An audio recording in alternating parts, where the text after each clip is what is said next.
Salam jumpa kembali dimanapun Bapak Ibu Saudara sekalian berada. Harapan kami Bapak Ibu dalam keadaan baik-baik dan sehat-sehat dan diberkati oleh Tuhan. Karena kita terlalu percaya bahwa Tuhan menjamin kita. Sebab itu hari ini saya mau katakan bahwa kita akan sehat-sehat baik-baik dan kita karena Tuhan yang adalah sumber damai sejahtera itu akan menguduskan kita seluruhnya. Baik roh kita, baik jiwa kita dan tubuh kita akan terpelihara sempurna dengan tidak bercacat sampai Tuhan Yesus datang pada kali yang kedua. Tetapi hari ini kalau Bapak Ibu dalam keadaan yang lemah dan dalam keadaan yang sakit, saya percaya di dalam nama Tuhan Yesus, oleh kuasa Tuhan kami lepaskan, memulihkan, menguatkan kembali Bapak Ibu Saudara sekalian di mana Anda berada. Kalau Anda yang punya masalah, persoalan, Tuhan akan berikan jalan keluar karena Kristus jawaban dari segala persoalan kita. Dan Tuhan tidak kehabisan cara dan jalan untuk menyelesaikan persoalan kita. Kalau Anda yang terikat akan dilepaskan oleh Tuhan. Engkau yang punya beban berat hari ini, Tuhan akan berikan kelegaan.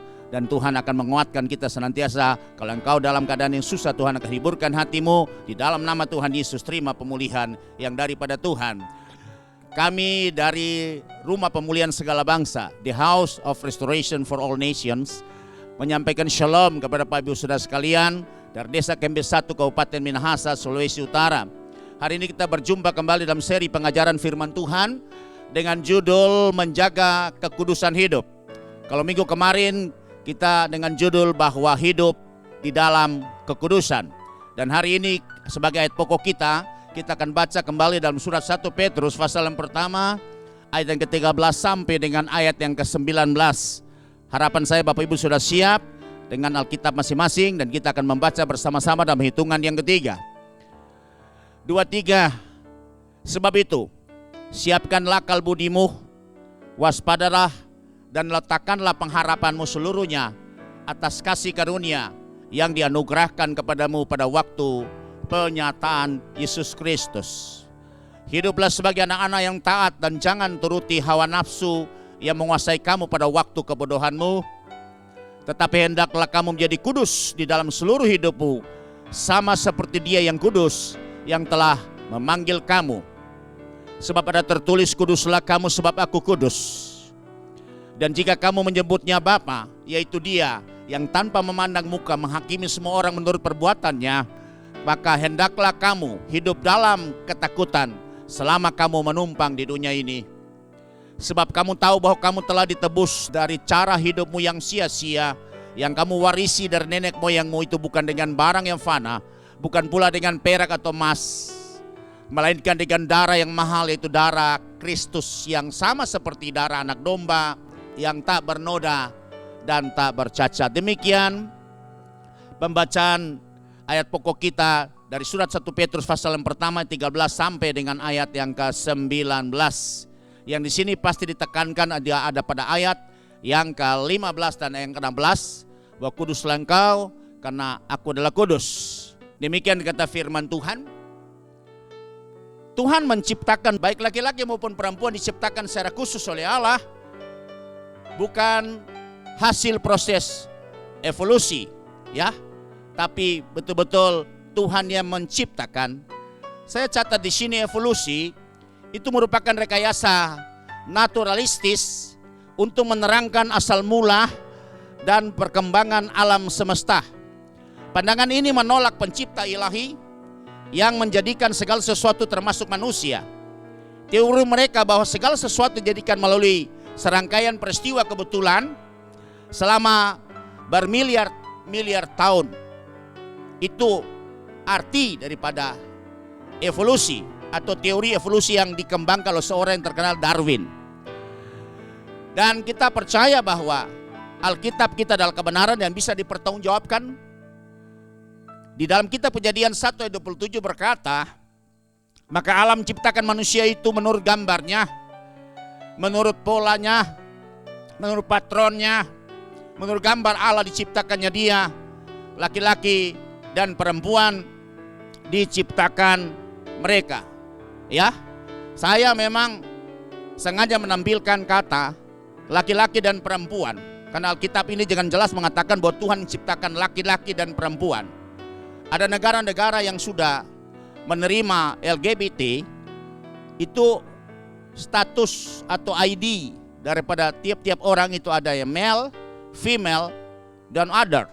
dari yang lainnya. Kalau mungkin di Thailand itu jenisnya ada lebih banyak lagi. Tapi negara-negara sudah menganut, ya, menerima katakan LGBT, itu mereka punya ID atau kartu tanda penduduk mereka itu tertulis ada laki-laki, male, female, dan lainnya. Tapi di sini kita mencatat bahwa Tuhan menciptakan laki-laki dan perempuan, tidak ada setengah laki-laki setengah perempuan.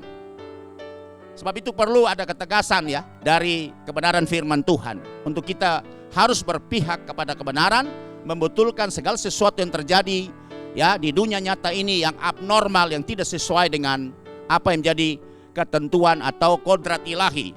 Dan dia katakan sini bahwa laki-laki dan perempuan keduanya ciptakan menurut gambar dan rupa Allah, yang dalam bahasa Latin disebut dengan imago Dei.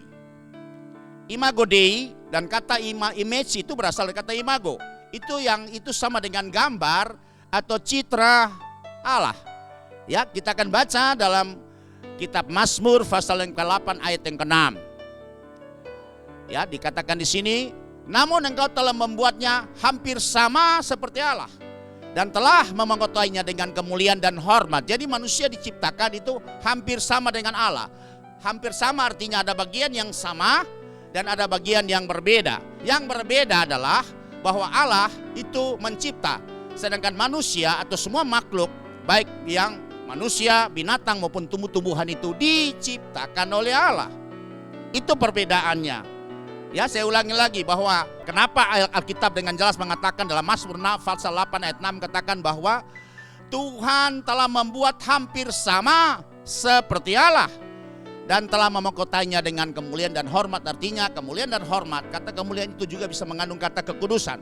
Dimuliakanlah namamu, dikuduskanlah namamu. Kata mulia artinya hidup dalam kemuliaan atau hidup di dalam kekudusan. Jadi ada bedanya bahwa Allah dengan manusia itu adalah satu yang menciptakan dan satu adalah hasil daripada ciptanya. Sebab itu disebut dengan hampir sama. Tapi ada bagian yang sama, itu adalah, ya, sifat ilahi yang ditaruh pada manusia yang berupa roh dan karakter daripada manusia. Sebab itu dikatakan di sini, ya, bahwa imago Dei itu memiliki arti bahwa manusia dapat menanggapi dan bersekutu dengan Allah karena memiliki kemampuan yang unik, ya, yang unik atau khas, yang lain daripada lain, yang berbeda dengan binatang dan tumbuh-tumbuhan yang tidak ada pada makhluk yang lain. Kemudian manusia secara unik juga hidup dalam kodrat ilahi atau divine nature. Kodrat ilahi divine nature. Ya, seperti contoh saudara, kalau ikan itu kodrat alamiahnya bahwa dia harus hidup di dalam air. Kalau tahu angkat dia ke darat dia akan mati. Jadi dia punya nature-nya itu adalah dalam air. Kemudian binatang yang lain hidup di darat. Kalau kita tenggelamkan mereka di dalam air mereka akan mati. Itulah kodrat atau nature-nya seperti itu.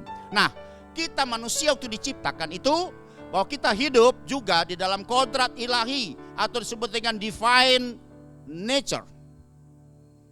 Kodrat ilahi itu yang mencerminkan kasih, kemuliaan, dan kekudusan daripada Allah itu sendiri. Kita akan baca surat Efesus pasal yang pertama ayat yang keempat. Sebab di dalam Dia Allah telah memilih kita sebelum dunia dijadikan supaya kita kudus dan tak bercacat di hadapannya. Jadi berarti pada awalnya Allah punya rancangan untuk menciptakan manusia itu supaya dia kudus dan tidak bercacat di hadapan penciptanya Allah itu sendiri. Berarti kita hidup itu dalam kodrat ilahi sehingga bisa bertemu muka dengan pencipta kita itu Allah. Ya, tapi apa daya ketika jatuh dalam dosa, maka semua gambar Allah ini menjadi cemar dan rusak adanya. Kemudian dikatakan sini bahwa manusia, ya, memiliki keserupaan moral dengan Allah karena mereka tidak berdosa dan kudus sebelum jatuh dalam dosa. Perhatikan, memiliki hikmat hati yang mengasihi, hidup menurut kehendak Allah di dalam kebenaran dan kekudusan yang sesungguhnya. Mereka hidup dalam persekutuan pribadi dengan Allah yang meliputi ketaatan moral dan hubungan yang intim dengan Allah. Ya, Jadi mereka hidup dalam ketaatan.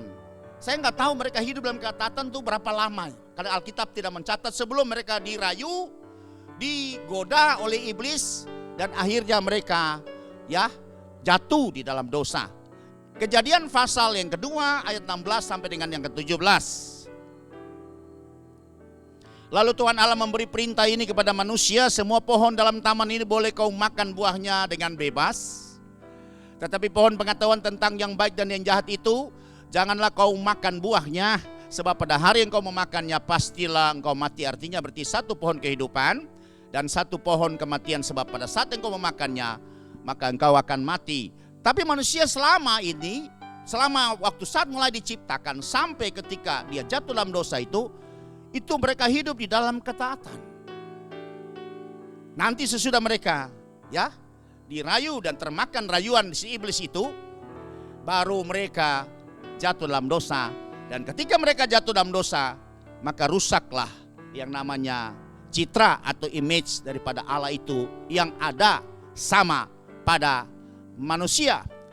Dikatakan sini berikut lagi bahwa mereka diciptakan sebagai makhluk yang berkepribadian dengan roh, pikiran, perasaan, kesadaran diri, dan kuasa untuk memilih.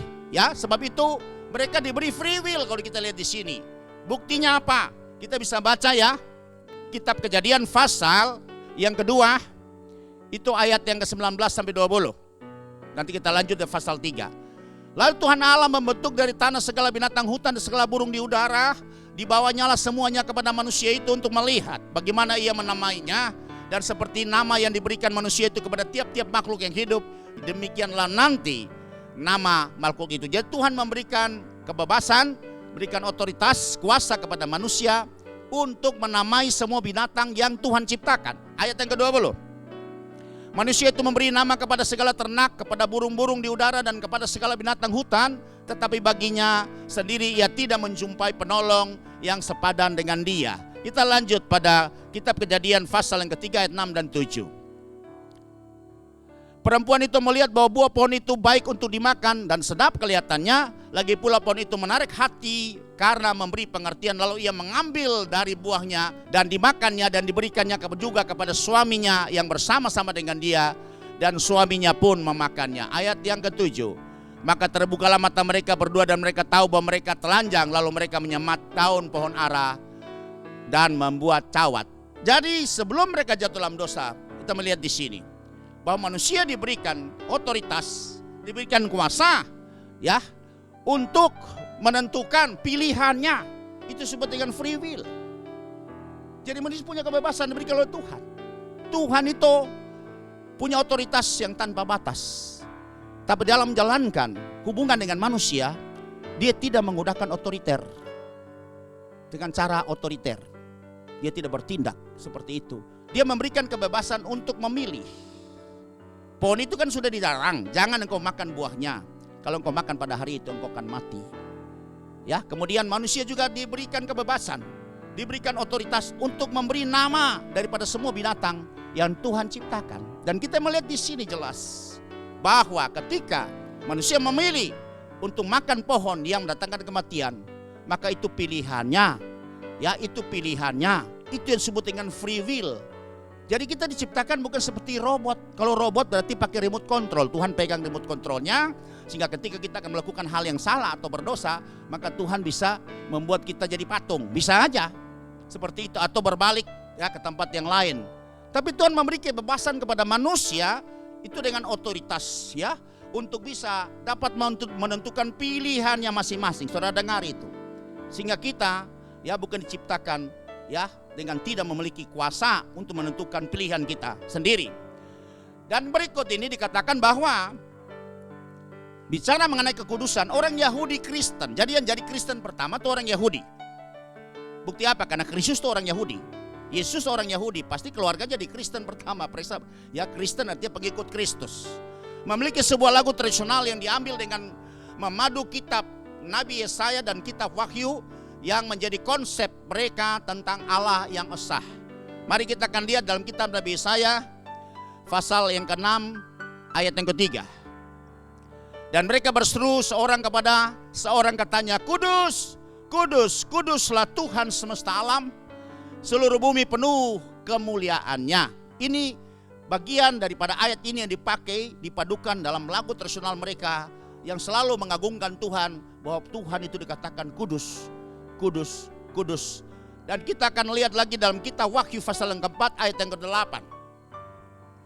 "Dan keempat makhluk itu masing-masing bersayap 6 sekelilingnya, dan di sebelah dalamnya penuh dengan mata, dan dengan tidak berhenti-hentinya mereka berseru siang dan malam." Ini pujian di sorga, saudara, dipimpin oleh 4 makhluk yang bersayap 6. Ya, 2 dia tutup matanya kan dia tidak kuat malah melihat kemuliaan Tuhan, 2 ditutup kakinya kan dia merasa tidak layak, 2 dipakai untuk terbang. Ya, yang dan sebut makhluk ini adalah serafim. Dan mereka model, ada 4 model di situ. 1 muka seperti manusia, yang kedua berkis seperti anak lembu, yang ketiga seperti singa, dan yang keempat seperti Raja Wali. Dan mereka terbang keliling di takhta Allah dan selalu bersuara, "Kudus, kudus, kuduslah Tuhan Allah yang Maha Kuasa, yang sudah ada dan yang akan datang." Itu pujian yang diangkat oleh orang Israel, ya, orang Yahudi khususnya, ya, dalam pujian-pujian yang sangat sakral, itu mengatakan, mengagungkan Tuhan yang berkuasa, yang esa itu. Di sini kita lanjut untuk kita bisa memahami lagi bahwa sesudah manusia jatuh dalam dosa, maka gambar dan citra daripada Allah dalam bentuk yang dibuat dalam kehidupan kita itu menjadi rusak, ya, menjadi kehilangan kemuliaannya. Sebab itu perlu diciptakan kembali melalui Yesus Kristus. Ketika manusia jatuh dalam dosa, maka keserupaan moral dengan Allah ini, itu gambar Allah ini tercemar, jadi rusak, yaitu kemuliaan dan kekudusannya yang diberikan kepada kita itu jadi rusak, ya. Itu kita bisa baca dalam surat Roma pasal yang ketiga 23. "Karena semua orang telah berbuat dosa dan telah kehilangan kemuliaan Allah." Ya, semua orang telah berbuat dosa dan telah kehilangan kemuliaan Allah. Ini terjemahan menurut Lembaga Alkitab Indonesia, tapi terjemahan yang lain dikatakan telah kekurangan kemuliaan Allah. Jadi gambar mulai, ya, tercemar, mulai jadi rusak, dan itu berjalan, kerusakannya terus berjalan berlangsung sampai mencapai rusak yang parah. Dan kita lihat di situ terjadi di zaman, ya, sebelum Tuhan menghukum dunia dengan air bah. Itu ada dalam kitab Kejadian pasal yang ke-6 ayat yang ke-5. Itu proses, ya, terprogres dari mulai tercemar, dari mulai kehilangan kemuliaan Allah itu, dan proses itu semakin hari semakin terjadi degradasi kemuliaan dan kekudusan Allah pada setiap kita umat manusia. Ketika dilihat Tuhan bahwa kejahatan manusia besar di bumi dan bahwa segala kecenderungan hatinya selalu membuahkan kejahatan semata-mata, maka Tuhan berprinsip bahwa Tuhan akan menghukum dunia. Jadi soal lihat berproses, dan sejak mulai jatuh dalam dosa, maka secara progresif kecemaran itu terus menghancurkan kemuliaan dan kekudusan yang ada pada manusia. Sehingga di zaman ini ketika ayat ini ditulis, itu kejahatan manusia sudah sampai ke langit. Sehingga Tuhan menyesal menjadikan manusia, dan Tuhan berniat, berencana untuk menghukum dunia. Dan satu orang yang mendapat kasih karunia itu Noh. Dan Noh bisa menyelamatkan seisi rumah tangganya. Haleluya. Sebab itu dikatakan di sini, sehingga harus diciptakan atau dibaharui kembali. Lewat siapa? Lewat Yesus Kristus, ya. Harus ciptakan dibaharui kembali lewat Yesus Kristus. Dan itu kita bisa baca dalam surat 2 Korintus pasal yang ke-5 ayat yang ke-17. Jadi siapa yang ada dalam Kristus, ia adalah ciptaan baru, yang lama sudah berlalu, sesungguhnya yang baru sudah ada. Kita lanjut lagi, kita baca dalam surat Efesus pasal yang kedua ayat yang ke-10. 2 ayat ini sejajar. Karena kita ini buatan Allah, diciptakan dalam Kristus Yesus untuk melakukan pekerjaan baik. Saudara perhatikan di sini, berarti ada 2 kali penciptaan, ya. Karena kita ini buatan Allah, jelas kita buatan Allah. Dalam kitab Mazmur 139, ya, ayat yang ke-13, itu dikatakan bahwa Tuhan yang membentuk buah pinggang kita dan merajut kita dalam kandungan ibu kita. Jadi berarti bahwa kita semua yang jadi dari benih ayah orang tua kita itu dirajut oleh Tuhan dalam kandungan ibu kita. Ya, dan dikatakan sungguh kejadianku dahsyat dan ajaib. Tapi kita membawa dosa keturunan. Kita membawa kesalahan dan pelanggaran daripada orang tua kita, baik dosa Adam maupun kesalahan pelanggaran dari orang tua kita. Sehingga itu akan merusak citra yang ada pada kita, citra Allah, sehingga kita tidak bisa akan jadi keserupaan sama pada gilirannya menjadi kudus dan mulia seperti Allah.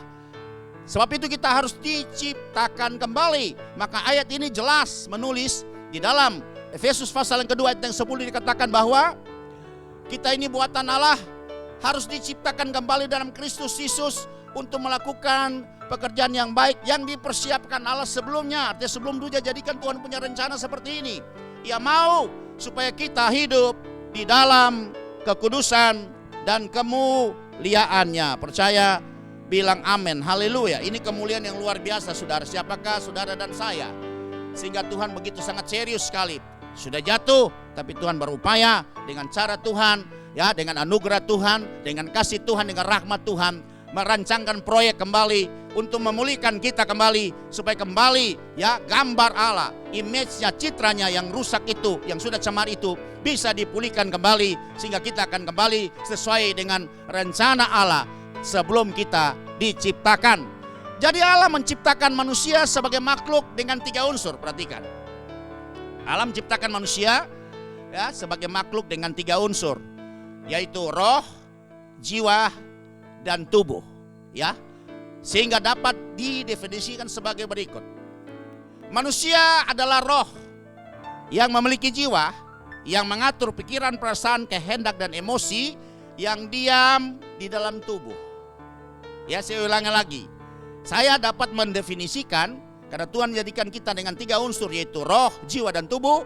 Maka definisi daripada manusia adalah roh. Manusia adalah roh, perhatikan, yang memiliki jiwa, yang mengontrol pikiran, emosi, perasaan, dan kehendak, yang diam di dalam tubuh. Sebab itu kalau jiwa, roh sama jiwa keluar dari tubuh, maka tubuh mengalami kematian. Tapi roh dan jiwa adalah kekal selama-lamanya.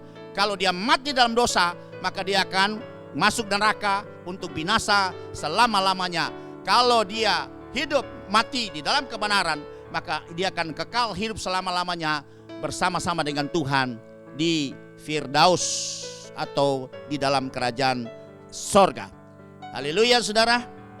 Sebab itu kita perhatikan sini, Allah menciptakan kita seperti ini, dan kita bisa lihat kebenaran firman Tuhan ini yang menyatakan bahwa manusia terdiri dari 3 unsur ini, itu dalam surat 1 Tesalonika pasal 5 ayat yang ke-23. Dikatakan, semoga Allah damai sejahtera menguduskan kamu seluruhnya, dan semoga roh, jiwa, dan tubuhmu terpelihara sempurna dengan tak bercacat pada kedatangan Yesus Kristus Tuhan kita. Harapan Tuhan sesudah pemulihan terjadi lewat anaknya Yesus Kristus, maka pembaharuan akan terjadi secara progres, akan terus bertumbuh ke arah Kristus sampai pada gilirannya roh kita, jiwa kita, tubuh kita akan menjadi sempurna dengan tidak bercacat, menyongsong Tuhan di awan-awan. Inilah satu kemuliaan yang luar biasa, yang mubarak, yang akbar, yang dijanjikan pada setiap orang yang senantiasa beriman kepada Yesus Kristus. Haleluya. Ya. Maka lanjut, saudara. Sejak kita percaya dan menerima Kristus sebagai Tuhan dan Juru Selamat, perhatikan, maka yang pertama-tama yang dibaharui, yang dipulihkan, itu adalah roh kita. Dibaharui dan dikuduskan kembali. Yang sudah cemar, yang sudah cacat itu. Tetapi jiwa, emosi, pikiran, perasaan, dan kehendak itu belum, saudara. Belum langsung dikuduskan. Itu harus mengalami proses. Itu harus melalui proses bertumbuh secara progresif, ya, dari waktu ke waktu, ya, sampai mencapai pikiran atau jiwa yang disempurnakan seperti yang kita sudah baca tadi di dalam surat 1 Tesalonika pasal yang ke-5 ayat yang ke-23. Mari kita akan baca lagi mengenai dari surat Efesus pasal yang keempat ayat 22 sampai 24, dan kita sambung dengan surat Kolose pasal yang ketiga ayat yang ke-10. Ayat ini cukup menjelaskan mengenai poin C ini, yaitu bahwa kamu berhubung dengan kehidupan kamu yang dahulu harus meninggalkan manusia lama kita yang sudah tercemar, yang sudah cacat itu, yang menemui kebinasaannya oleh nafsunya yang menyesatkan. Ayat 23, supaya kamu dibaharui, perhatikan, supaya kamu dibaharui lebih dulu apa? Di dalam roh. Dan kemudian pikiranmu, bukan pikiran yang lebih dulu dibaharui. Yang pertama Tuhan baharui lewat Yesus, supaya ada ciptaan baru lewat Yesus. Itu adalah roh kita, roh manusia yang sudah terjadi perbedaan yang jauh sekali, terjadi kesenjangan yang jauh sekali dengan roh Allah. Dan di dalam roh Allah itu terdapat kodrat ilahi atau divine nature, atau sifat-sifat Allah yang sejati. Ayat selanjutnya, dan mengenakan manusia baru yang telah diciptakan menurut kehendak Allah di dalam kebenaran dan kekudusan yang sesungguhnya. Saudara perhatikan di sini. Saya baca ayat ini lagi. Dan mengenakan manusia baru yang telah diciptakan menurut kehendak Allah kembali. Kita diciptakan pertama kan menurut kehendak Allah, tapi rusak gambarnya. Tercemar hasil ciptaan ini. Imago Dei-nya rusak. Maka harus ditekan kembali dan cipta kembali, itu ukurannya menurut kehendak Allah. Itu di dalam apa? Kebenaran dan kekudusan yang sesungguhnya. Kita baca di dalam surat Kolose pasal yang ketiga ayat yang ke-10. Nah, sudah perhatikan di sini. Nanti kita lihat ini berarti proses ini itu selalu secara bertumbuh secara progresif, tidak stuck, tidak statis. Dan telah mengenakan manusia baru di dalam Kristus, yang terus menerus diperbaharui. Jadi tidak berhenti. Dan sejak kita mulai lahir baru, terima Yesus sebagai Tuhan dan Juru Selamat, beriman, percaya kepada Yesus, itu proses pembaharuan mulai terjadi. Itu di dalam yang pertama adalah, perhatikan, roh kita. Pikiran masih dalam proses, tapi yang mutlak adalah pembaharuan terjadi di dalam roh kita untuk memperoleh pengetahuan yang benar menurut gambar haliknya atau menjadi imago Dei, kembali kepada citra penciptaan yang pertama, serupa dan segambar dengan penciptanya. Haleluya. Betapa kita orang yang beruntung dan berbahagia. Kalau kita mengerti ini, kita akan menghargai karya daripada Allah yang luar biasa, yang senantiasa tidak pernah berhenti untuk terus peduli kepada kita, untuk terus ingin membaharui kita, supaya kita akan bisa jadi sama seperti anaknya Yesus Kristus. Dan kita sekarang masuk dalam proses atau bagaimana cara Tuhan membaharui kita. Perhatikan, saya sudah katakan tadi bahwa manusia terdiri dari 3 unsur. Pertama, roh, jiwa, dan tubuh. Yang pertama dibaharui di dalam Kristus Yesus, lewat Yesus Kristus, adalah roh manusia, supaya dia bisa kembali bersekutu dengan roh Allah seperti sebelum dia jatuh di dalam dosa. Dan di sini yang pertama, saya taruh bagian A, bahwa Tuhan memberikan hati dan roh yang baru. Jadi hati dan roh yang baru pertama yang dirubah sebelum pikiran. Nah, nanti minggu depan kalau Tuhan izinkan kita akan bahas mengenai pembaharuan yang terjadi pada pikiran. Kalau sekarang fokus kita pembaharuan terjadi pada roh manusia itu sendiri lewat Yesus Kristus, dan bagaimana prosesnya, bagaimana cara Tuhan membaharui kita di dalam roh, di dalam roh kita. Itu mari kita akan lihat. Kita baca dalam kitab Nabi Yehezkiel pasal yang ke-36 ayat 25 sampai 27 dulu. Tapi kalau saudara perhatikan perikop dari kitab Nabi Yehezkiel yang ditulis oleh Lembaga Alkitab Indonesia, itu adalah pembaharuan Israel. Jadi Israel adalah umat yang dibaharui, disebut dengan umat yang dilahirkan kembali. Dikatakan di sini, ayat ini ayat nubuatan, ayat profetik. Dikatakan, aku akan mencurahkan kepadamu air jernih yang akan mentahirkan kamu dari segala kenajisanmu dan dari semua berhala-berhalamu. Aku akan mentahirkan kamu. Perhatikan Bapak Ibu Saudara sekalian, bahwa Tuhan kembali memulihkan kita, menyucikan kita, memurnikan kita. Dengan bahasa Alkitab pada Perjanjian Lama katakan mentahirkan kita itu dengan apa?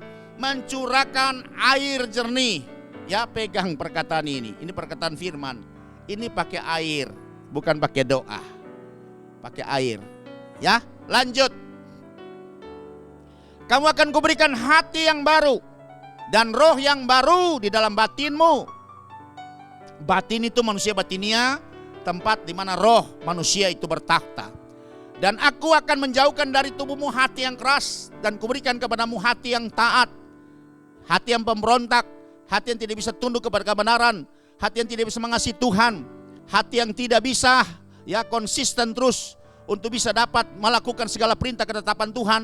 Maka Tuhan harus rubah hati yang seperti itu. Kalau kita tidak akan punya kemampuan untuk bisa mengasihi Tuhan secara konsisten, bertumbuh ke arah Kristus dari waktu ke waktu, sehingga kita sempurna di dalam kekudusan dan kemuliaannya. Tidak bakalan mungkin bisa terjadi kalau Tuhan sendiri tidak turut campur tangan untuk bisa melakukan hal ini. Sebab itu inilah kasih karunia. Saudara perhatikan ya, bahwa cara Tuhan bagaimana memulihkan, membaharui roh kita itu.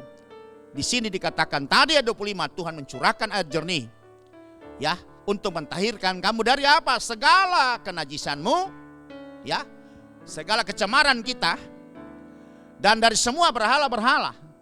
Tuhan akan mentahirkan kita. Perhatikan ada dua bagian di sini. Satu kenajisan yang pasti itu sangat najis adalah pencemaran lewat percabulan dan persinahan dan berhala-berhala. Nah, kita lihat proses 25 itu menghasilkan 26. Kita diberi hati dan roh yang baru. Dan kemudian hati ini yang bisa taat dan terus bisa melakukan kebenaran Tuhan sampai menjadi sempurna, roh yang sempurna yang seperti juga ada pada pencipta kita. Ayat yang ke-27.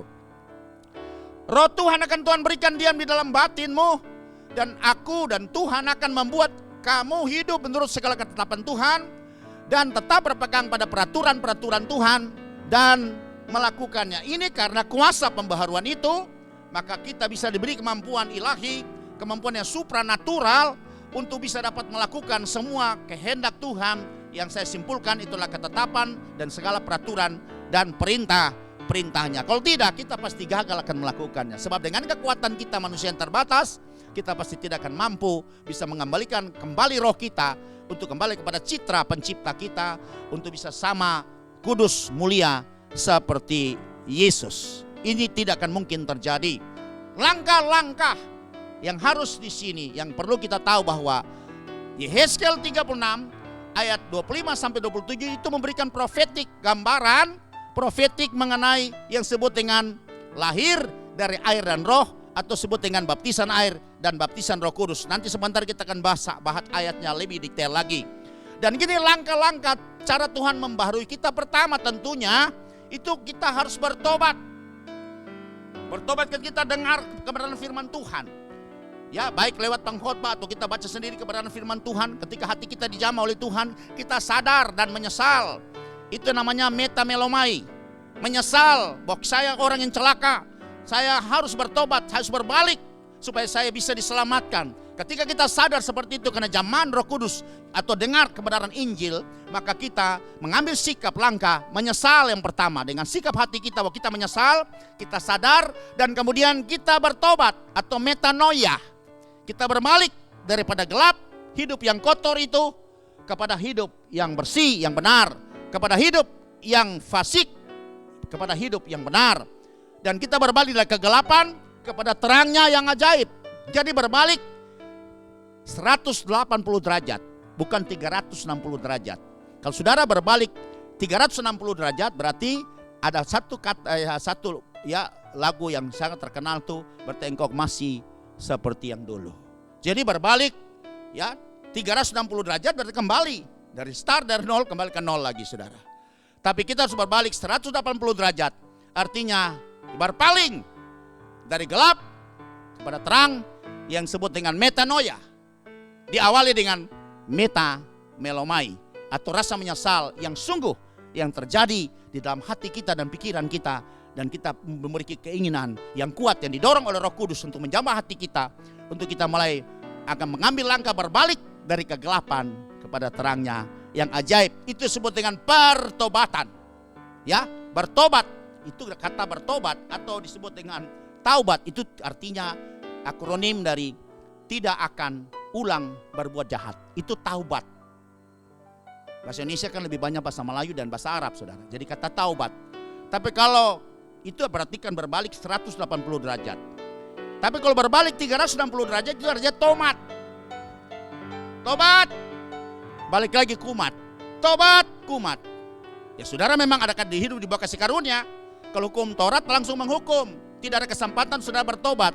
Tapi hidup di bawah kasih karunia, hukum Kristus masih diberi kesempatan. Tapi ingat, kalau pada saat engkau jatuh dalam dosa terus mati. Mati di penginapan sama wewene. Itu istilah orang Manado, wewene, saudara. Nanti cari tahu aja wewene itu apa. Ya, itu ayam dipasang sanggul. Itu namanya wewene. Ayam pakai sanggul. Mati dalam penginapan hotel. Maka saya percaya apapun jabatanmu di bidang kerohanian di gereja, atau engkau juga hamba Tuhan pendeta, kita masuk neraka.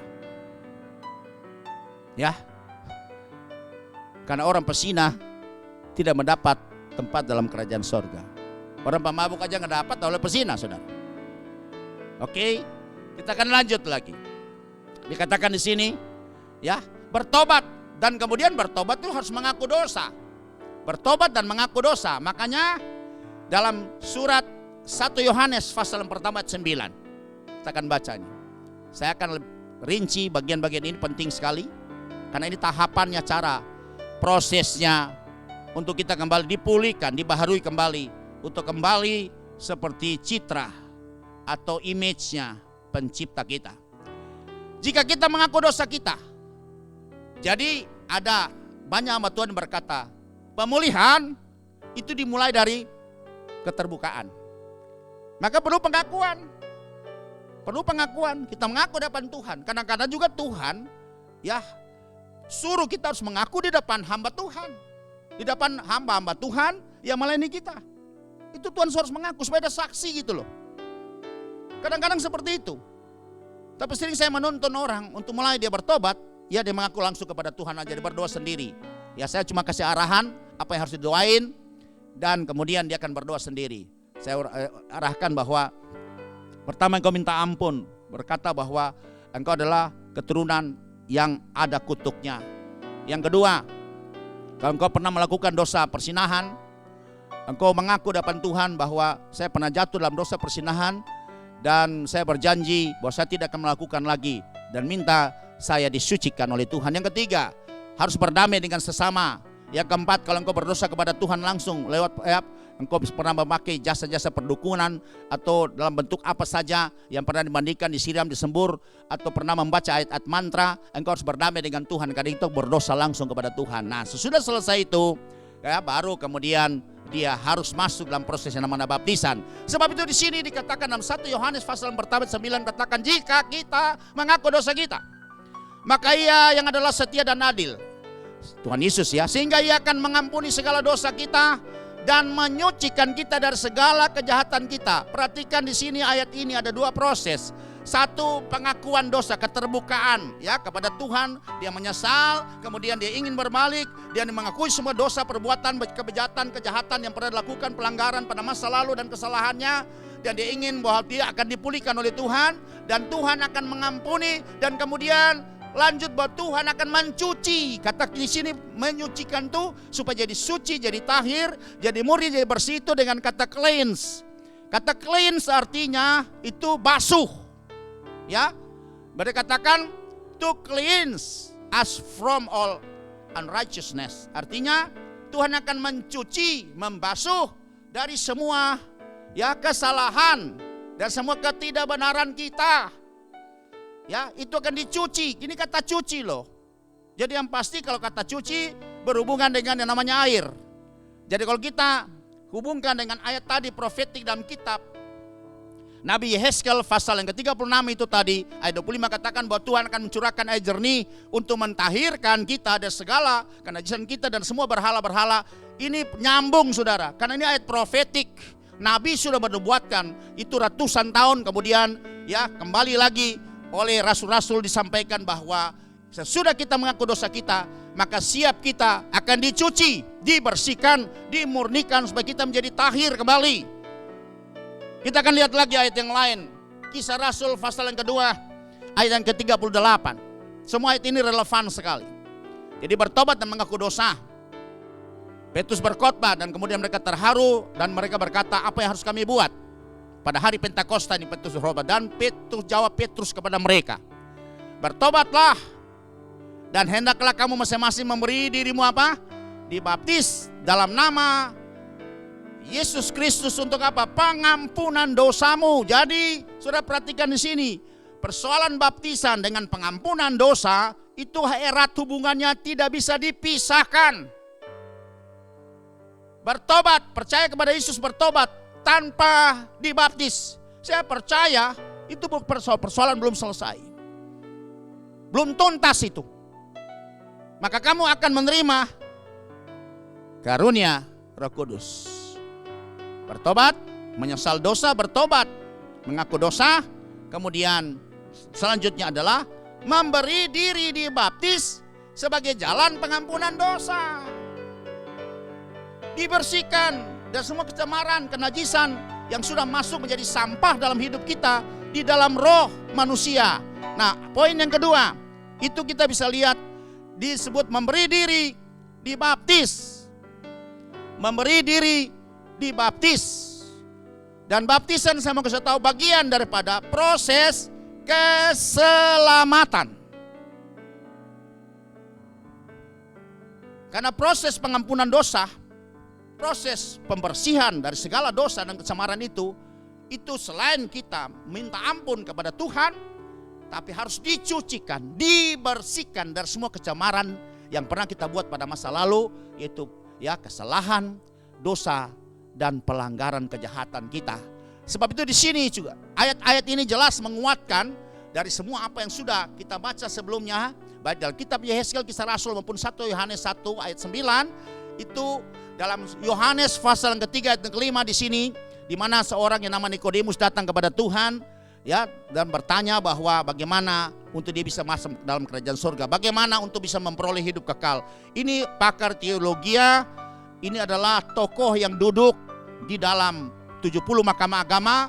Dia juga pengajar. Seorang Nikodemus ini datang kepada Tuhan Yesus menyatakan hidup kekal, dan Tuhan bilang kalau tidak lahir kembali jangankan masuk, lihat aja nanda, lihat aja kagak, lihat aja tidak, saudara. Sebab itu jawab Yesus, aku berkata kepadamu sesungguhnya jika seorang tidak dilahirkan dari air dan roh, perhatikan ada dua proses ini tapi satu kesatuan, two in one namanya.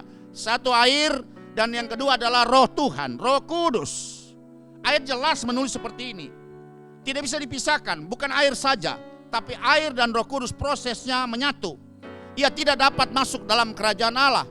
Dan lahir dari air dan Roh Kudus ini, itu dijelaskan ya, bagaimana cara menerapkan, mengimplementasikan yang namanya lahir dari air Roh Kudus. Itu surat Paulus kepada anak didiknya itu Titus.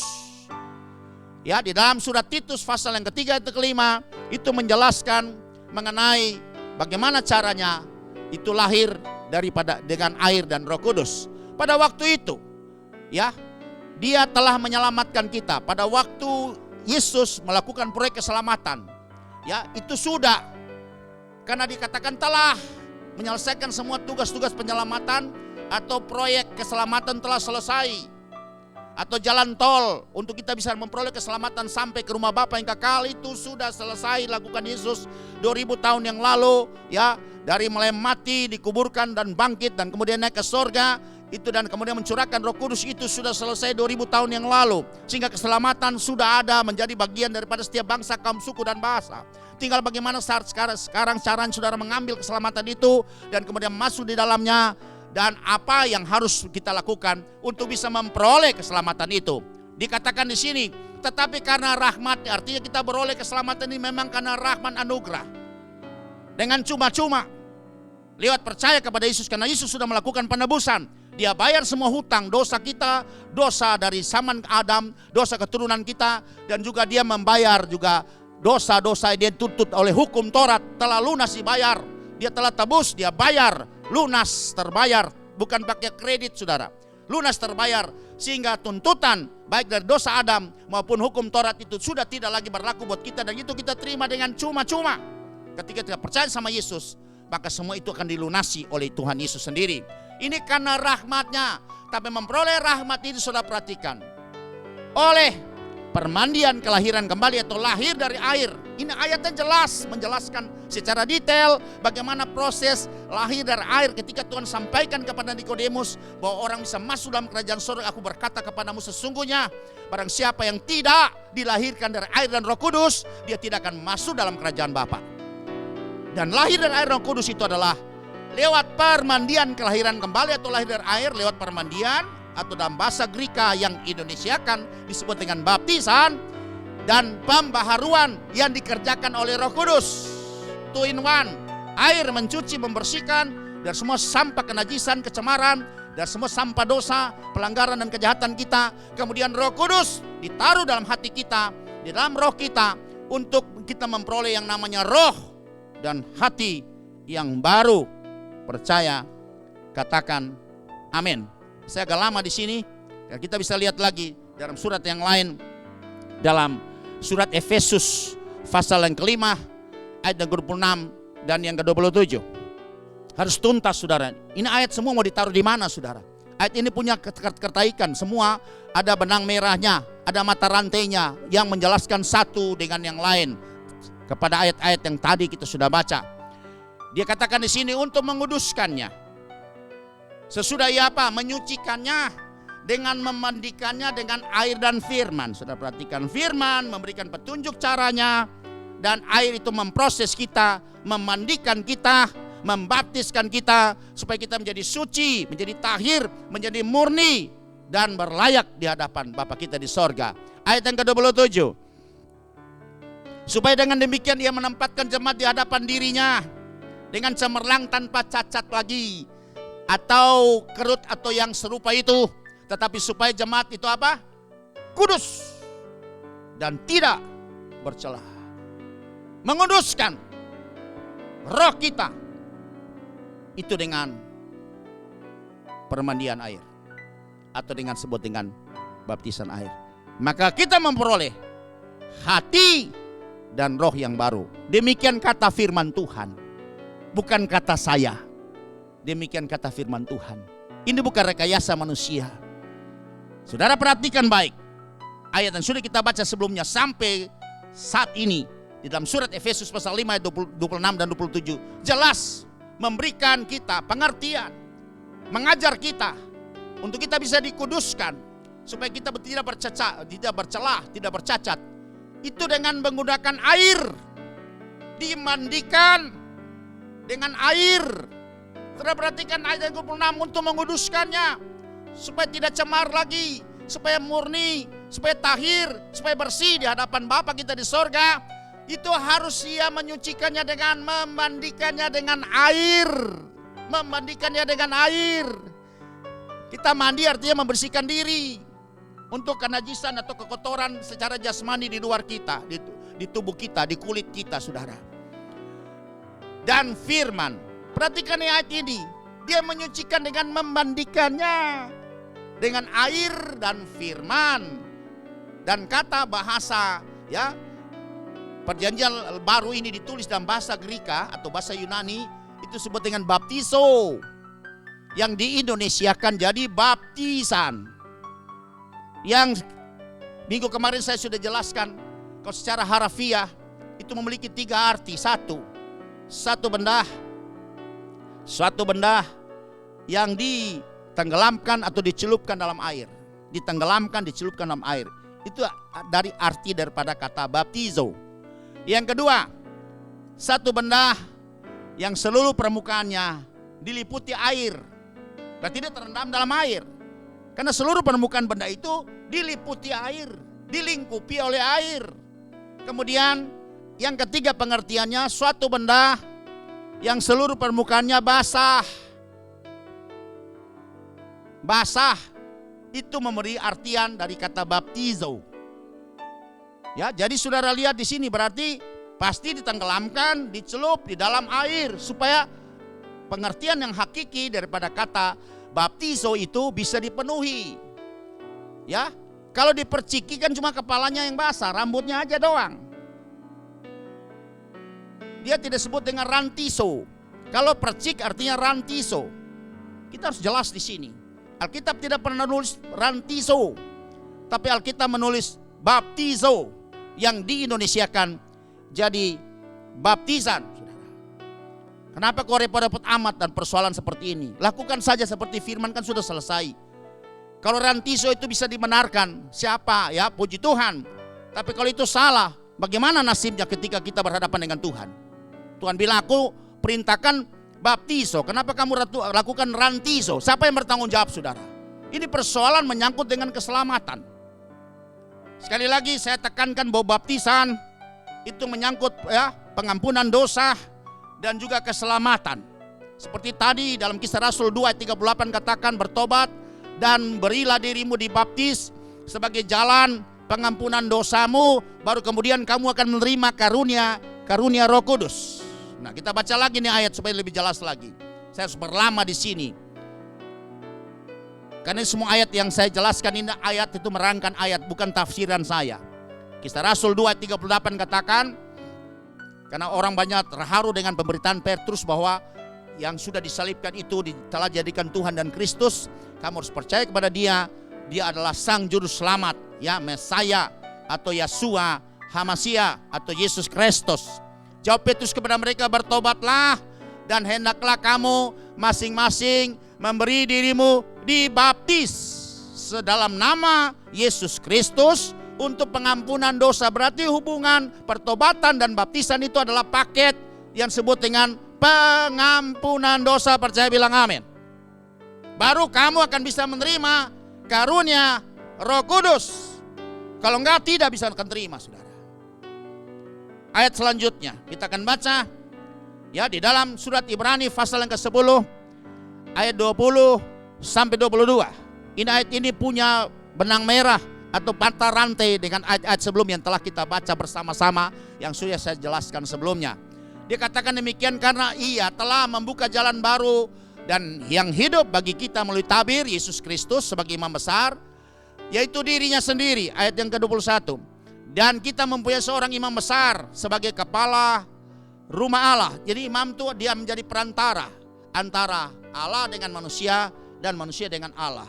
Dia membangun jembatan atau sebut dengan pontifex atau bridge builder. Ya, pembangun jembatan untuk menjembatani antara Allah dengan manusia dan manusia dengan Allah. Jadi Yesus, kita sudah mempunyai seorang imam besar, itu Yesus.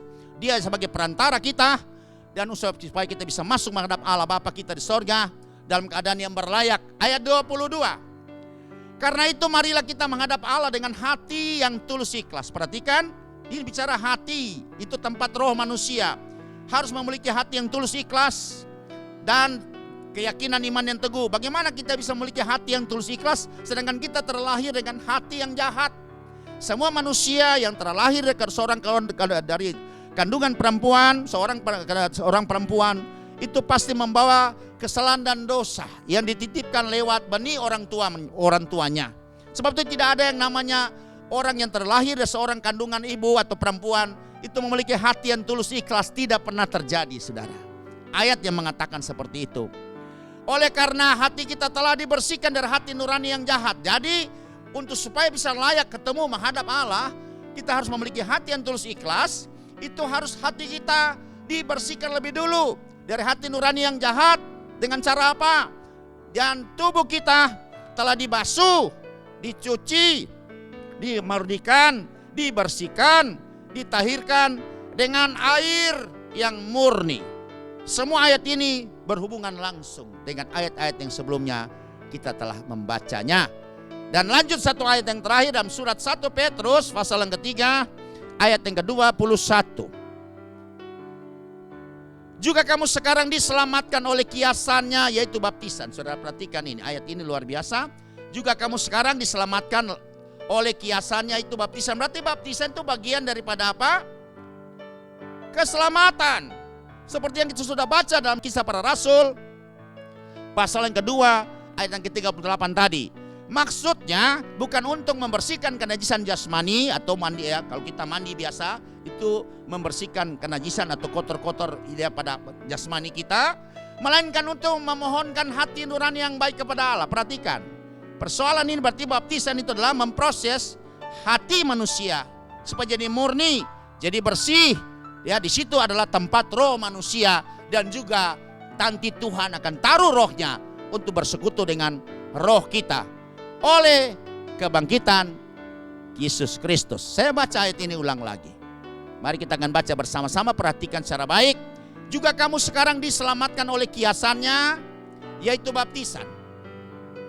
Maksudnya bukan untuk membersihkan kenajisan jasmani, melainkan untuk memohonkan hati nurani yang baik kepada Allah oleh kebangkitan Yesus Kristus. Dalam terjemahan yang lain, dalam terjemahan ELT, Indonesian Literal Translation, dan serupa dengannya, apa yang sekarang menyelamatkan kita, baptisan, itu bukanlah penghapusan kotoran jasmani, melainkan permohonan hati nurani yang baik kepada Elohim melalui kebangkitan Yeshua HaMashiach. Jadi yang serupa dengan itu yang menyelamatkan kita, yaitu baptisan. Sudah jelas ayatnya, ya, dan saya percaya tidak terbantahkan, ya, karena ayatnya banyak sekali. Kemudian sesudah kita dibersihkan hati kita menjadi hati yang baru dan roh yang baru, dan Tuhan akan menindaklanjuti itu, menaruh Roh Kudus di dalam hati kita.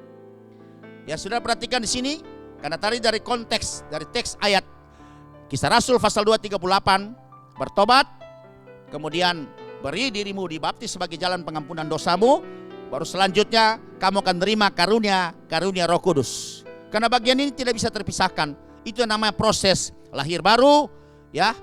Air dan Roh Kudus itu paket utuh, 2 in 1.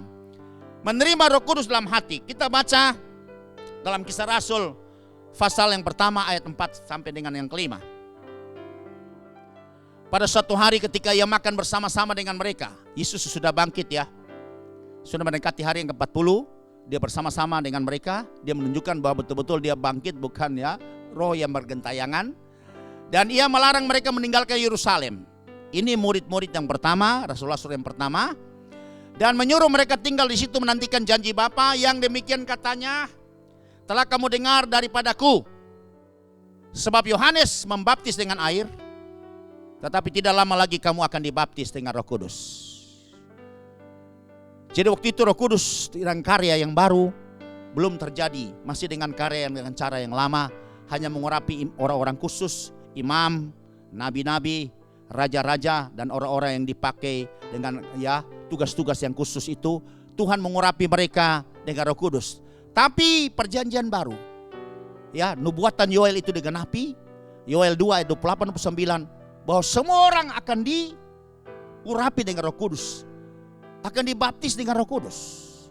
Itu pengenapan Nabi Yoel pasal yang kedua ayat 28 dan yang ke-29, ya. Kemudian daripada itu akan terjadi bahwa aku akan mencurahkan rohku ke atas semua manusia. Tolong garis bawahi kata semua manusia, maka anak-anakmu laki-laki dan perempuan akan berbuat. Orang-orang mutu yang tua akan mendapat mimpi, turunamu akan mendapat penglihatan-penglihatan. 29, juga ke atas hamba-hambamu laki-laki dan perempuan akan kucurahkan rohku pada hari itu juga. Artinya semua orang, dari semua strata sosial, dari semua latar belakang, siapapun Anda, laki-laki perempuan, ya, tidak punya jabatan di gerejamu, tidak punya jabatan sebagai pelayan khusus, tapi semua akan diurapi, dibaptis dengan Roh Kudus sesudah hati dan rohnya dibaharui, ya, sesudah dibersihkan, ditahirkan, dan proses perjanjian baru tersebut sesudah mereka dibaptis dengan air, mereka memiliki hati dan roh yang baru. Kemudian Tuhan akan menaruh Roh Kudusnya. Tuhan memberikan Roh Kudusnya diam di dalam hati kita dan bersekutu dengan roh kita, maka status kita akan berubah sebagai anak Allah, sehingga kita bisa memanggil dia Abba, ya Bapa, my Father, my Daddy, ayah, atau dalam bahasa Alkitab Aba, yang Bapa. Sebab itu saudara, Tuhan Yesus katakan bahwa Yohanes, ingat, Yohanes membaptis dengan air. Tapi tidak lama lagi, kapan itu? Belum terjadi saat dia ngomong. 10 hari kemudian sesudah dia naik ke sorga. Maka hari yang ke-50 turun Roh Kudus di rumah loteng di Yerusalem dan membaptis mereka dengan Roh Kudus sebanyak kurang lebih 120 orang, termasuk 12 rasul yang ada di sana. Dan mereka bisa berkata-kata dengan bahasa yang baru atau another language, bahasa-bahasa yang lain dari bangsa-bangsa yang dan pada saat itu ada hadir kurang lebih 17 bangsa yang hadir di Yerusalem untuk bisa mendengar apa yang dikatakan Roh Kudus kepada semua bangsa saat itu mengenai karya Bapa yang besar, keselamatan yang luar biasa lewat anaknya Yesus Kristus. Tuhan Yesus sebelum naik ke sorga, dia ingatkan kembali. Ingat, Yohanes pernah bernubuat bahwa aku membaptis kamu dengan air sebagai tanda pertobatan. Tapi dia datang kemudian lebih berkuasa daripadaku. Kasut aku tidak layak membukanya. Dia akan membaptis kamu dengan Roh Kudus dan dengan api. Dan sekarang tibanya bahwa itu akan digenapi seperti apa yang sudah dinubuatkan oleh Nabi Yohanes. Yohanes itu nabi loh, yang kita kenal karena dia karya yang paling menonjol adalah membaptis, maka disebut dengan Yohanes Pembaptis. Sebab itu dikatakan pada ayat yang kelima, sebab Yohanes membaptis dengan air, tapi tidak lama lagi kamu akan dibaptis dengan Roh Kudus. Ketika Roh Kudus turun, maka baptisan itu tidak air saja. Tolong perhatikan, tapi baptisan berubah dari air dan Roh Kudus, menggenapi kitab Nabi Hezkel pasal 36 ayat 25 sampai 27, menggenapi Injil Yohanes pasal yang ketiga ayat kelima, yang juga ditulis dalam surat Titus pasal 3 ayat yang kelima, bahwa harus lahir dari air dan Roh Kudus, atau baptis, air dan Roh Kudus. Demikian ayat firman Tuhan dengan jelas itu menuliskan kepada kita. Satu contoh dalam sejarah gereja mula-mula, yaitu disebut dengan Kisah Para Rasul. Itu terjadi karena ini bukan dongeng, tapi kisah nyata yang ditulis disebut sejarah gereja. Dan kita bisa baca dalam Kisah Para Rasul pasal yang ke-18 ayat yang ke-24 dan 25. Sudah berselang beberapa waktu ke depan, ada seorang dari kelompok Yahudi yang bertobat namanya Apolos. Sementara itu datanglah ke Efesus seorang Yahudi bernama Apolos yang berasal dari Alexandria. Ia seorang yang fasih berbicara dan sangat mahir dalam soal-soal kitab suci dan pengajaran baik, menguasai materi. Ia telah menerima pengajaran dalam jalan Tuhan. Dengan bersemangat ia berbicara dan dengan teliti ia mengajar tentang Yesus. Tetapi ia hanya mengetahui baptisan Yohanes. Kata yang terakhir ini, tetapi ia hanya mengetahui baptisan Yohanes, berarti sudah ada baptisan yang baru lagi, yang lain lagi, yang lebih sempurna dari baptisan Yohanes. Sebab tolong dengar baik bahwa baptisan Yohanes hanya air saja.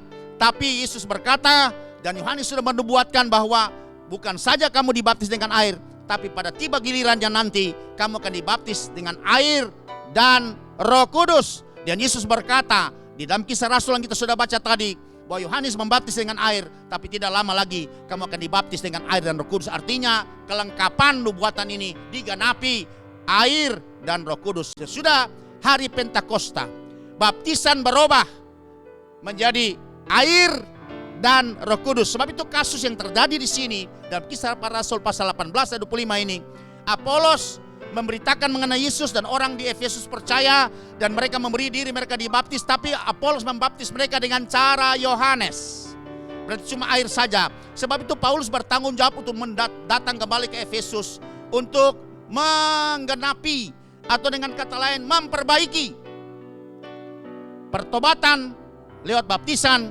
yang sudah dilakukan oleh rekan sekerjanya, yaitu Apolos. Dan kita bisa baca dalam Kisah Rasul pasal yang ke-19 dengan perikop berjudul Paulus di Efesus. Kita tahu tadi Apolos menginjil juga di Efesus. Kita baca pada ayat yang kedua langsung saja. Katanya kepada mereka sesudah Paulus tiba di Efesus, kepada jemaat ini yang sudah jadi jemaat baru, yang sudah diinjili oleh Apolos, dan mereka sudah dibaptis dengan cara Yohanes. Perhatikan, sudahkah kamu menerima Roh Kudus ketika kamu menjadi percaya? Akan tetapi mereka menjawab dia belum. Bahkan kami belum pernah mendengar bahwa ada Roh Kudus. Perhatikan pernyataan ini, pernyataan yang sangat fokus, bahwa Paulus datang menanyakan, ketika kamu menjadi percaya, sudahkah kamu menerima Roh Kudus? Mereka menjawab, belum. Bahkan kami belum pernah mendengar bahwa ada Roh Kudus. Ayat yang ketiga. Lalu kata Paulus kepada mereka, kalau begitu dengan baptisan manakah kamu telah dibaptis? Kalau bicara baptisan mana kamu telah dibaptis, berarti bukan ada satu baptisan saja. Yang selama ini mereka kenal itu baptisan secara Yohanes, cuma air saja. Dan pasti Yohanes juga baptisan selam, saudara. Yohanes itu melakukan baptisan selam. Sekali lagi, Yohanes melakukan baptisan selam. Karena Yesus dibaptis juga sungai Yordan. Dan sesudah itu dia keluar dari air, berarti sebelum itu masuk air. Dan juga dia pernah baptis di Ainon, karena di Ainon itu banyak airnya. Itu Yohanes, di dalam Injil Yohanes berkata seperti itu, saudara.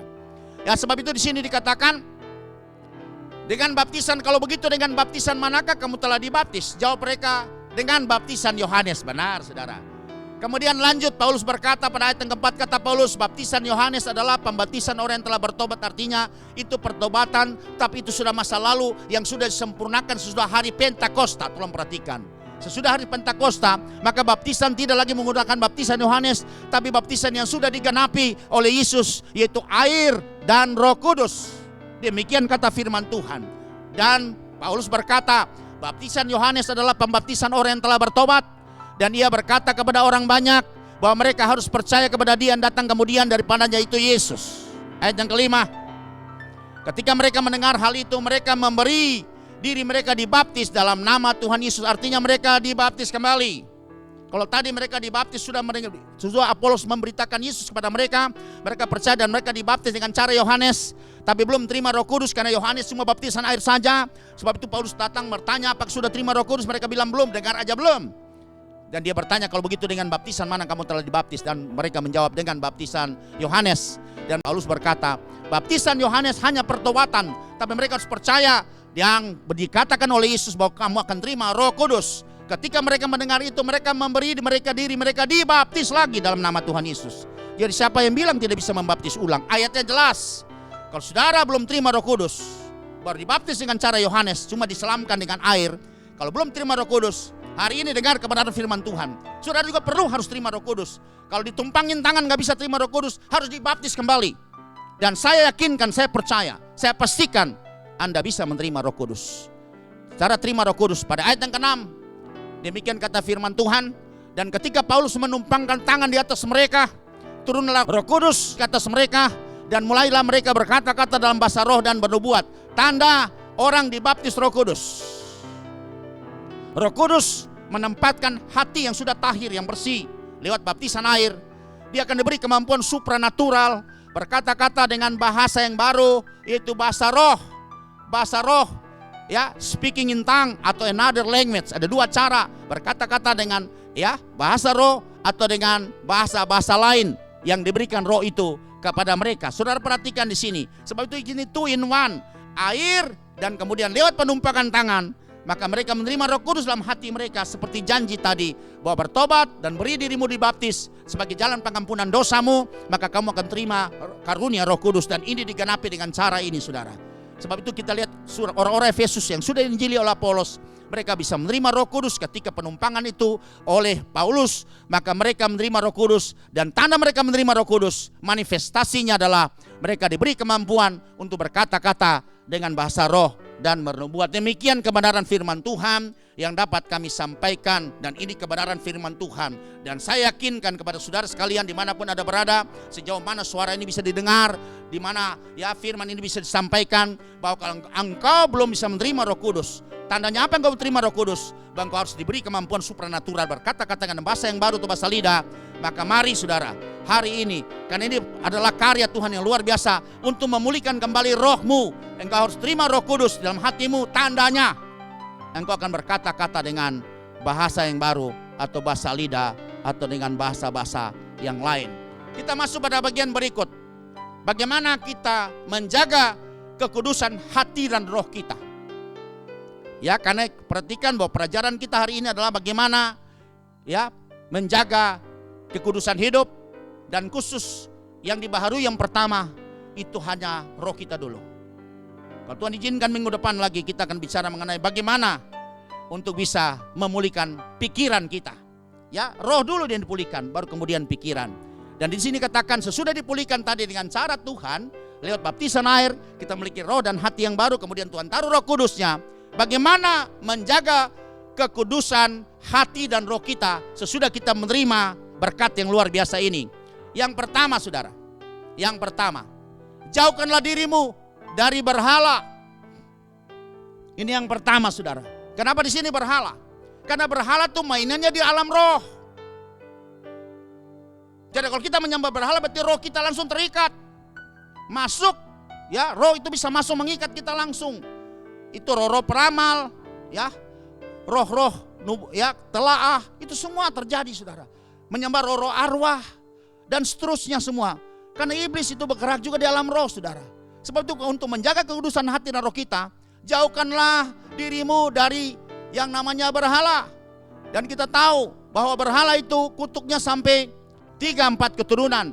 Itu ditulis dalam Ulangan pasal 5 ayat 8 sampai 9. Ini sesuai Taurat perjanjian lama. Ya, dalam kitab Ulangan, jangan membuat bagimu patung yang menyerupai apapun yang ada di langit di atas, atau yang ada di bumi di bawah, atau yang ada di dalam air di bawah bumi. Ayat yang ke-9, jangan sujud menyembah kepadanya atau beribadah kepadanya, sebab aku Tuhan Allahmu adalah Allah yang cemburu, yang membalaskan kesalahan bapa kepada anak-anaknya dan kepada keturunan yang ketiga dan keempat dari orang-orang yang membenci aku. Tuhan sudah berkata demikian bahwa kita menyembah berhala lewat apa saja, entah diperkatakan, entah disiram, disembur, dimandikan, atau membaca macam mantra, ya, dan seterusnya, saudara. Maka kita akan terikat sampai 3-4 keturunan. Ini menurut, ya, Alkitab perjanjian lama. Dan juga kalau orang menyembah arwah, bertanya kepada arwah, ya, orang mati itu Imamat 20 ayat 6 sampai 7. Ya, Imamat 20 ayat 6, orang yang berpaling kepada arwah atau kepada roh-roh peramal, yakni yang berzina, dengan bertanya kepada mereka, aku sendiri akan menentang orang itu dan melenyapkan dia dari tengah-tengah bangsanya. Ayat yang ke-7, maka kamu harus menguduskan dirimu dan kuduslah kamu, sebab akulah Tuhan Allahmu. Ya, adalah apa? Kudus. Sudah perhatikan di situ. Makanya ada peristiwa yang terjadi pada perjanjian baru. Itu kalau perjanjian lama kita lihat Saul ketika dia sudah kepepet waktu orang Filistin datang menyerang, ya, dia bertanya kepada arwah, ya, dia bertanya kepada wanita perempuan penelaah atau tukang kuamea, tukang ramal, saudara. Sebab apa? Dari nabi dia tidak dapat informasi, dia tidak dapat juga lewat mimpi, tidak dapat, dan juga lewat urim tumim yang ada pada imam besar waktu diundi juga tidak memberikan kejelasan atau pernyataan yang jelas bagaimana dia harus menghadapi orang Filistin. Dan kemudian akhirnya dia ke Endor untuk bertanya kepada seorang wanita penelaah, dan itu ditulis dalam surat Samuel pasal yang ke-8. Nanti Bapak Ibu bisa baca sendiri pada ayat 6 dan 7. Dan kemudian muncul, ya, arwah yang menyerupai Samuel. Bukan Samuel, saudara, menyerupai Samuel, dan kemudian bertanya di situ. Karena kenapa? Karena informasi bahwa akhirnya, ya, dia terbunuh semua dan Saul mati secara tragis pada pertempuran itu. Juga di Filipi, saudara, waktu Paulus dan Silas menginjil di Filipi, ada seorang perempuan yang memiliki roh tenung, ya, di Kisah Rasul 16 ayat 16, dan kemudian mengikuti mereka, dan Paulus dan Silas mengusir roh yang ada pada perempuan itu, sehingga akhirnya, ya, yang punya hamba itu merasa dirugikan dan dia mempengaruhi, menghasut penguasa kota di situ, dan akhirnya Paulus dan Silas dipenjarakan di kota Filipi, saudara. Sebab itu saya katakan kenapa bahwa kekudusan hati dan roh kita harus dijaga. Jangan pernah lagi kita bersentuhan atau berhubungan dengan yang namanya penyembahan berhala atau bertanya kepada arwah-arwah roh. Karena ini bicara roh berarti langsung mengikat kepada roh kita. Ya, tolong perhatikan di sini. Langsung roh kita terikat. Sebab itu, saudara, pada perjanjian yang baru jelas juga dalam Kisah Rasul pasal 15 ayat yang ke-20, 29 sama Kisah Rasul 21-25. Saya akan baca Kisah Rasul pasal 15 ayat 20 saja. Sudah menegaskan 3 kali. Ini Kisah Rasul yang menuliskan bahwa Tuhan berfirman kepada orang-orang perjanjian baru lewat para rasul pada saat itu berkata demikian. Tapi kita harus menulis surat kepada mereka supaya mereka menjauhkan diri dari makanan yang telah dicemarkan berhala-berhala. Perhatikan, penyembahan berhala, makanan yang sudah dipersembahkan kepada berhala, kita nggak boleh makan. Dari percabulan, perhatikan, dari daging binatang yang mati dicekik, dan dari darah. Jadi kalau ayat diulangi lagi, ada yang tertulis pada perjanjian lama dan diulangi pada perjanjian baru, ini masih berlaku sampai hari ini. Sebab itu kita pengikut Yesus yang namanya orang Kristen dilarang makan darah. Ya, dilarang makan binatang yang mati lemas atau dicekik. Kemudian juga ya dilarang, di sini kita lihat bahaya percabulan dan juga dicemarkan oleh berhala. Berarti menjauhkan diri dari yang namanya proses dalam bentuk apa saja yang disebut dengan penyembahan berhala. Sebab penyembahan berhala itu penyembahan roh yang langsung mengikat pada roh kita. Sehingga itu harus berjaga-jaga supaya kekudusan hati dan roh kita tetap terjaga baik dan kita bisa terus memiliki hubungan yang intim di dalam hadirat Tuhan dengan Bapa kita yang di sorga. Yang kedua, dia katakan ini, jauhkanlah dirimu dari percabulan atau persinahan. Ya, saudara perhatikan, ada dua hal ini yang langsung mengikat kepada roh kita adalah satu penyembahan berhala, yang kedua adalah persinahan atau percabulan. Ya, kalau Ulangan 23 dalam hukum Taurat itu berkata orang yang ya berzina itu terkutuk 10 keturunan. Kita bisa baca Ulangan 23 ayat yang kedua. Seorang anak haram janganlah masuk jemaat Tuhan. Bahkan keturunan yang ke-10 pun tidak boleh masuk jemaat Tuhan. Tuhan berfirman kepada orang Israel zaman itu. Kemudian sudah lihat, berarti dosa persinahan itu menurunkan kutuk sampai 10 keturunan.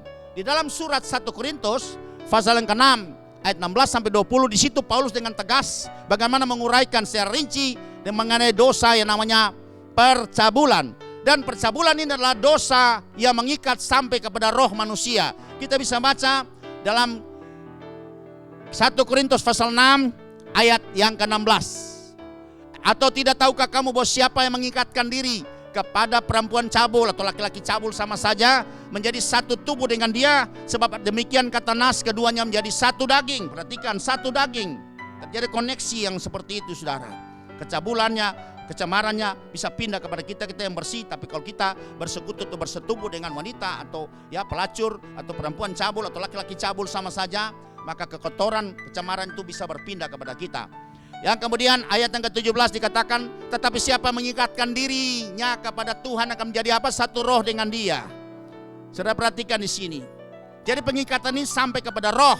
Sebab itu tadi jelas di Yehezkiel pasal 36 ayat 25 itu kembali lagi, coba diangkat kembali, saya tunjukkan lagi. Ada ketegasan di sini bahwa Tuhan membaharui roh dan hati kita terhadap dua jenis dosa kecemaran ini. Satu adalah penyembahan berhala dan yang kedua adalah ya perzinahan atau percabulan. Dikatakan di sini pembaruan umat Israel dalam kitab Yehezkiel 36 ayat 25. Aku akan mencurahkan kepadamu air jernih, ia akan mentahirkan kamu, membersihkan, memurnikan kamu ya dari segala kenajisanmu. Persinahan, percabulan membuat 10 keturunan ya hidup dalam kenajisan, dan dari semua berhala-berhalamu aku akan mentahirkan kamu. Jelas, saudara. Ya, baru kemudian 26 itu roh dan hati yang baru yang tadi kita sudah baca jelas ya. Kamu akan berikan hati yang baru dan roh yang baru di dalam batinmu. Ya, di sini dikatakan berarti dari dua dosa ini, dari dua kejahatan ini, kesalahan ini. Satu, lewat penyembahan berhala langsung terikat kepada roh kita. Yang kedua adalah perzinahan atau percabulan juga langsung bisa sampai kepada roh kita lewat tubuh kita.